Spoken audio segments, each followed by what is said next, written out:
Hi, I am Sivaya, lecturer in physics, working in Vignan institutions.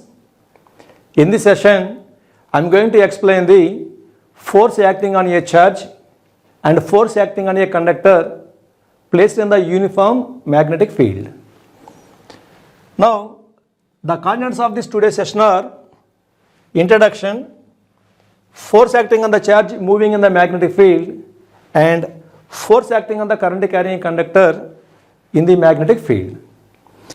First come to the force acting on the charge moving in the magnetic field.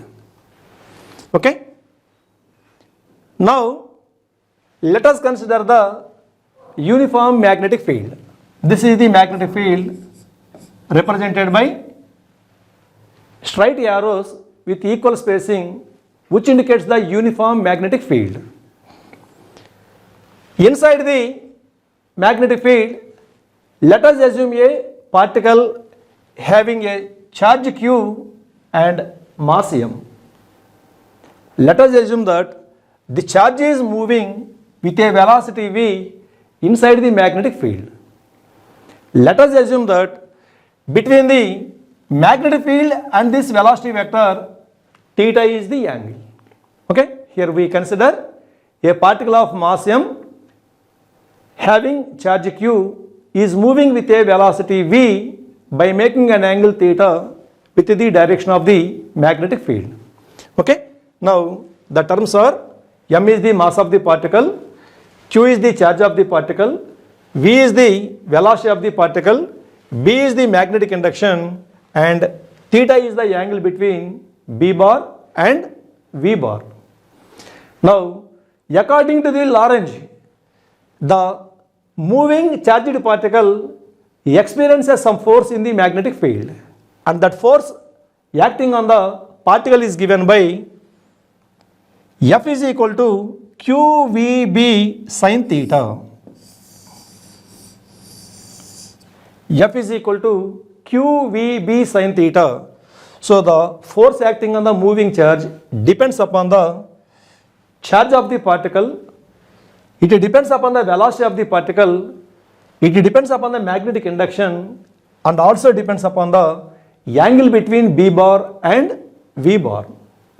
We know that force is a vector quantity, so that the vector form of the force can be represented as F bar is equal to QVB sin theta n cap, or F bar is equal to Q V bar cross B bar. Now, n cap is the unit vector in the direction of the F bar. So, from this equation, how to decide the direction of the force? This F bar is the cross product of the V bar and B bar. That's why the direction of the force acting on the particle is always perpendicular to the plane containing both V bar and B bar, as shown on the screen. Here, V bar and B bar are lying in a plane. The force acting on the charge is perpendicular to the plane containing these two vectors. That too, the direction of the force is decided by the right hand screw rule. Okay, this is about the force acting on a charge moving in the magnetic field. The magnitude of the force is given by F is equal to QVB sin theta, and the direction of the force is perpendicular to both V bar and B bar. Now, let us see the different cases. Suppose, come to the case 1 where the charge is at rest, like this. If suppose the charge is at rest, then what happen? So, V is equal to 0, so that the force is equal to 0. That means whenever a charge is at rest inside the magnetic field, there is no force acting on the charge. Whereas in the electric fields, what we studied, even though the charge is at rest, some force is experienced by the charge in the electric field. Whereas in the magnetic field, if the charge is at rest, there is no force acting on the charge. Now come to the another case where the charge is moving with velocity v parallel to the magnetic field. Then what happened? In this case, the angle between the direction of the B bar and V bar is 0. In that case, there is some value for V, but theta is equal to 0 degrees. Then what happened? Sin 0 is equal to 0, so that here also the force F is equal to 0. Similarly, if suppose the particle is moving in a direction anti-parallel to the magnetic field, in this case, the angle between V bar and B bar is equal to 180 degrees. We know that sin 180 is also equal to 0, then also the force is equal to 0. That means when the charge is at rest or when the charge is moving either parallel or anti-parallel to the magnetic field, then also the force is equal to 0. Now if suppose the charge is moving perpendicular to the magnetic field with velocity v, then what happened? Because it is moving perpendicular to the magnetic field, theta is equal to 90 degrees. We know that when theta is equal to 90 degrees, sin 90 is equal to 1, which is the maximum value for the sine function. When the sine function is having maximum value, the force is also having maximum value, and that maximum value of the force is given by F maximum is equal to QVB. F maximum is equal to QVB. That's why whenever the charge is moving perpendicular to the magnetic field with some velocity, the charged particle experiences some force in a direction perpendicular to the motion of the particle. In that cases, the velocity of the particle neither increases nor decreases, but the direction of the particle continuously changes. As a result of that, the particle describes the circular path like this. Now, about this motion of the charged particle in the circular path, we will study in the next session. In this session, just I confine to the forces acting on the charged particles. Now, whenever theta is equal to 90 degrees, this much of the force is acting on the charged particle. In this case, the force acting on the charged particle can be determined by using this formula, and the direction of the force can be determined by the Fleming's left hand rule.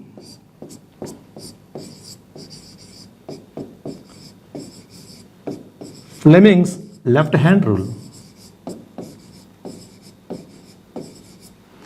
Fleming's left hand rule. This Fleming's left hand rule is used to decide the direction of the force acting on the charge when it is moving perpendicular to the magnetic field. See that figure?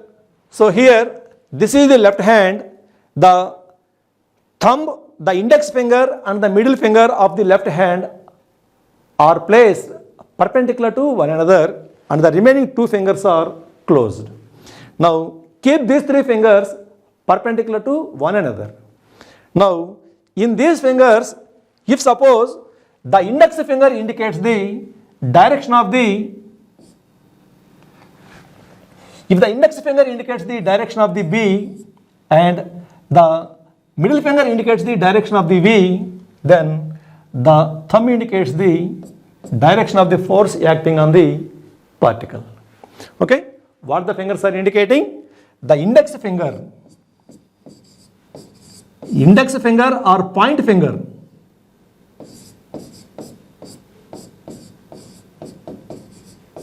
index finger or point finger indicates the direction of the magnetic field, whereas the middle finger indicates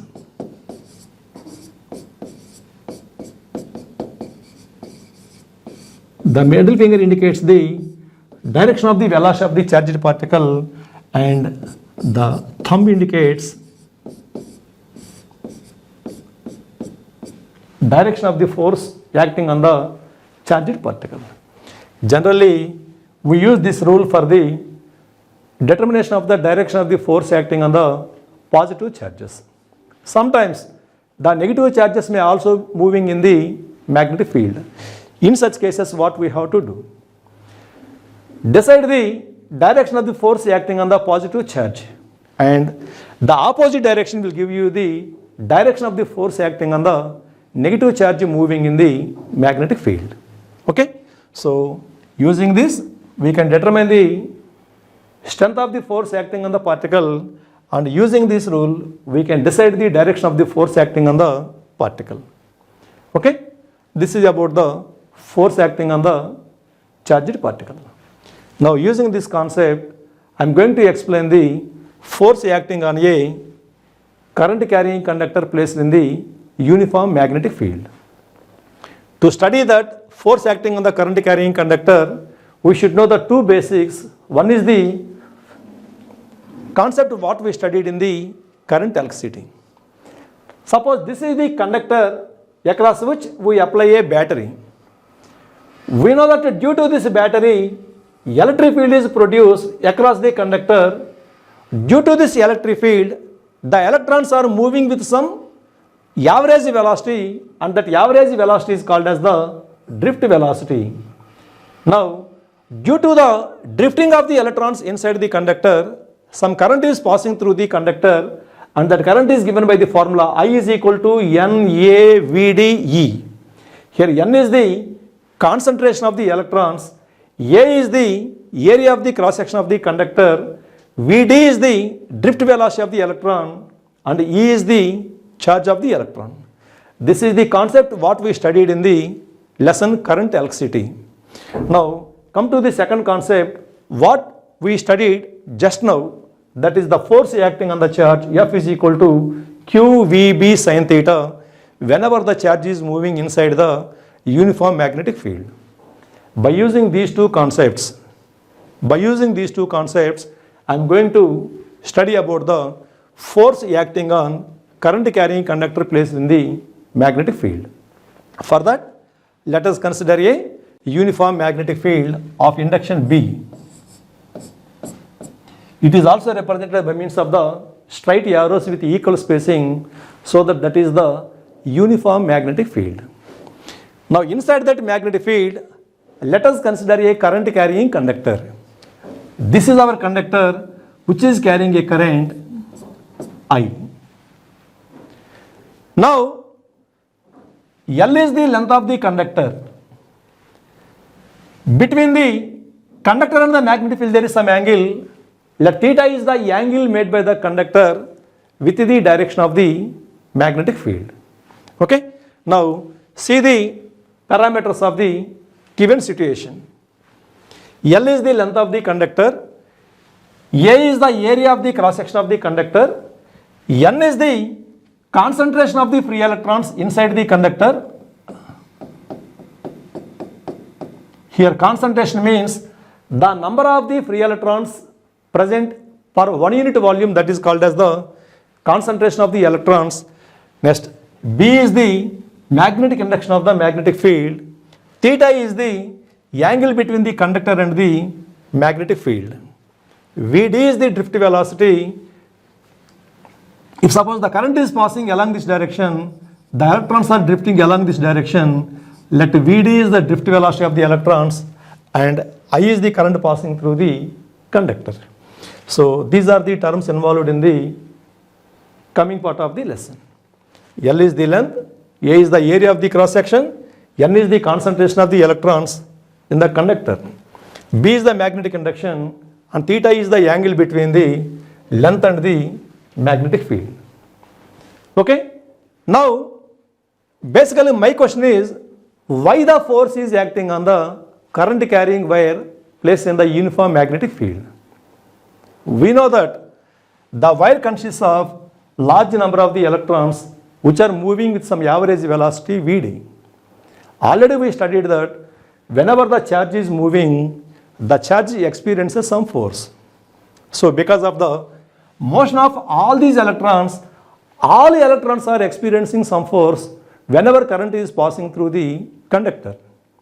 Because of the force experienced by the all electrons, the wire or the conductor placed in the uniform magnetic field also experiences some force. That's why if we want to calculate the force acting on the conductor, we have to first calculate the force acting on all electrons present in the conductor. To calculate the force acting on all electrons, let us see the derivation in the sequence.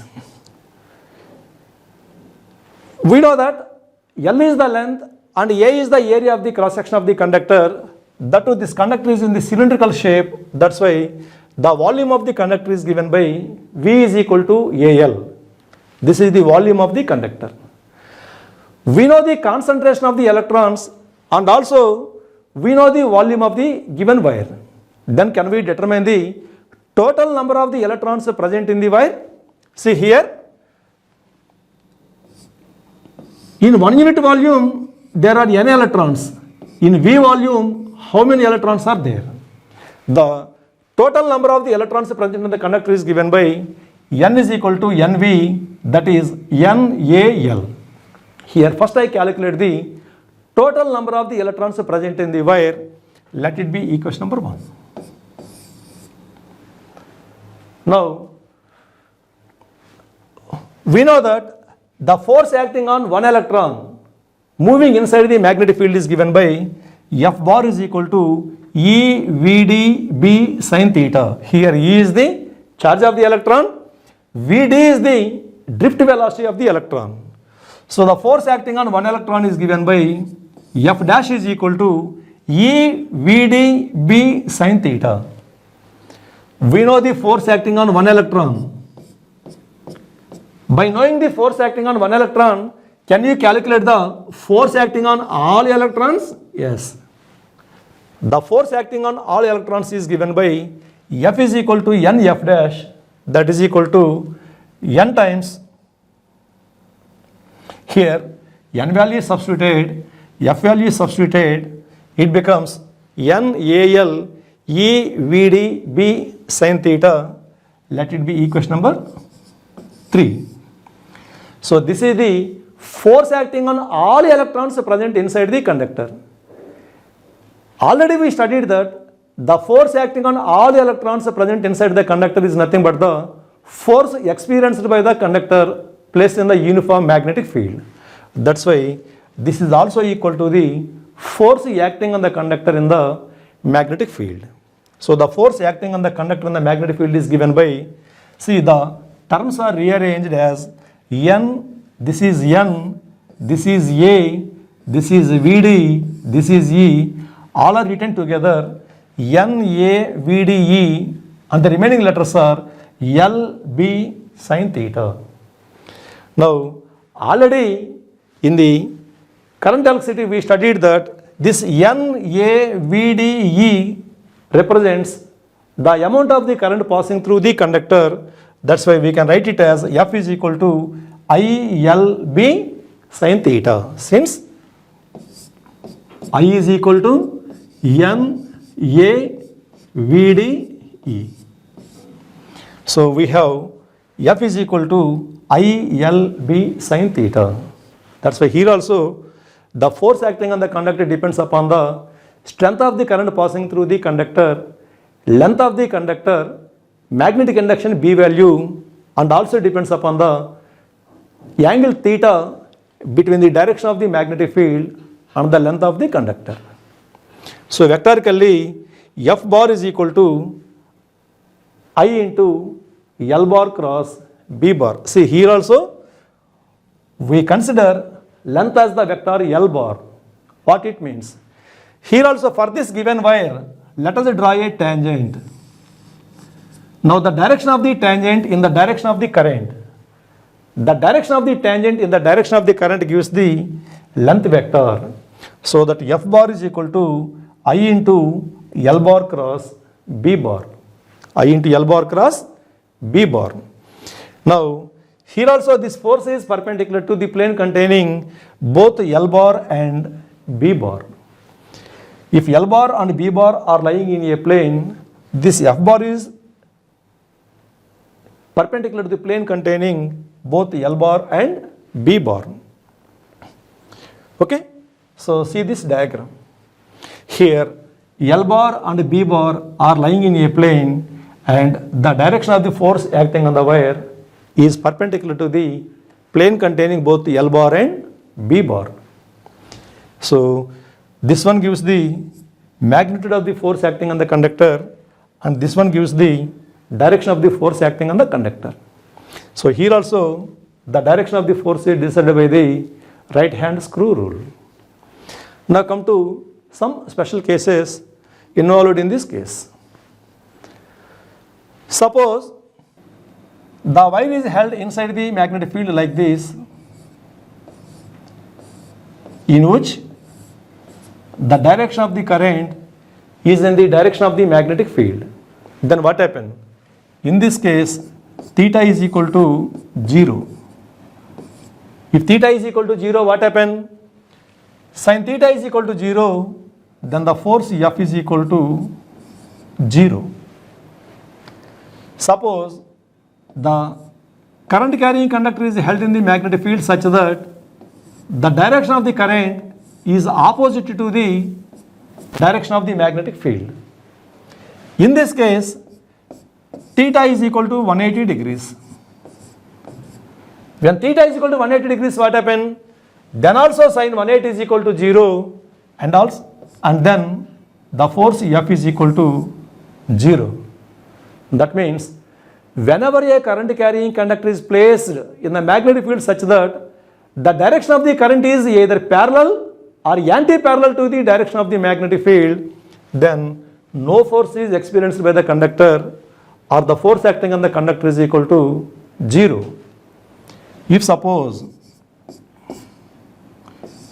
theta is equal to 90 degrees, that means the current carrying conductor is held in the magnetic field perpendicular to the direction of the magnetic field like this.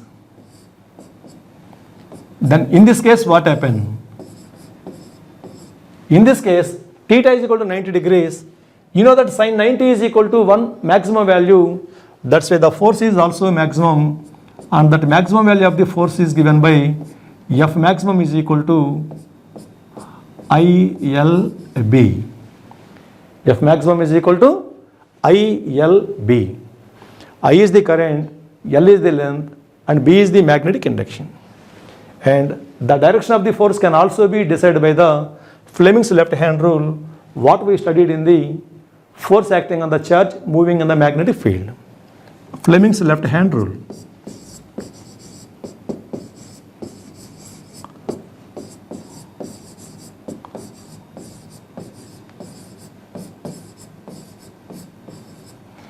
Fleming's left hand rule. Here also, let us open the left hand such that the thumb, index finger and the middle finger are perpendicular to one another like this. Okay? Now, the thumb, index finger and the middle finger are placed perpendicular to one another. If suppose the index finger indicates the direction of the magnetic field and the middle finger indicates the direction of the current, then the thumb finger indicates the direction of the force acting on the conductor. So here index finger